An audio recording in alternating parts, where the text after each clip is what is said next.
కడపలో మహానాడుకు సంబంధించి తెలుగుదేశం పార్టీ పెట్టిన ఫ్లెక్సీలు వాళ్ళకి సంబంధించినటువంటి జెండాలు పీకేశారంటూ వైసీపీకి సంబంధించిన నాయకులని అరెస్ట్ చేశారు.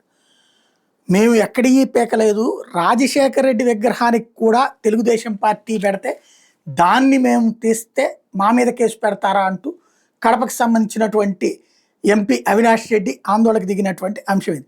పోలీసులను అడ్డుపెట్టుకుని ఎల్లకాలం కక్ష సాధింపు రాజకీయాలు చేయలేరు, వైఎస్ఆర్సీపీ నాయకులను ఏ విధంగా హింసిస్తున్నారు మేము మర్చిపోమంటూ కడప ఎంపీ వైఎస్ అవినాష్ రెడ్డి హెచ్చరించారు.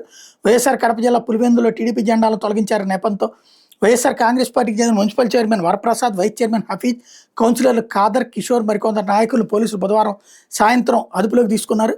అయితే ఎవరూ ఫిర్యాదు చేయకుండా వీళ్ళని పోలీస్ స్టేషన్కి తీసుకెళ్లారు. తర్వాత టీడీపీ నాయకులు పిలిపించి ఫిర్యాదు రాయించుకున్నారు. ఆ తర్వాత విచారణ పేరు దాదాపు అర్ధరాత్రి వరకు స్టేషన్లో ఉంచుకున్నారు. ఈ నేపథ్యంలో ఎంపీ అవినాష్ రెడ్డి పోలీస్ స్టేషన్కి వెళ్ళారు. పోలీసులను అడ్డం పెట్టుకుని రాజకీయాలు చేస్తున్నారని సాయంత్రం 5 గంటలకు తీసుకొచ్చి గంటల కొద్దీ ఇక్కడ ఉంచుకుని ఎఫ్ఐఆర్ చేయకపోవడం పలు అనుమానాలకు తావిస్తుందని ఆగ్రహం వ్యక్తం చేశారు. పోలీసులకు జీతాలు ప్రభుత్వం ఇస్తుందా లేక టీడీపీ ఇస్తుందని అనుమానం వ్యక్తం చేశారు.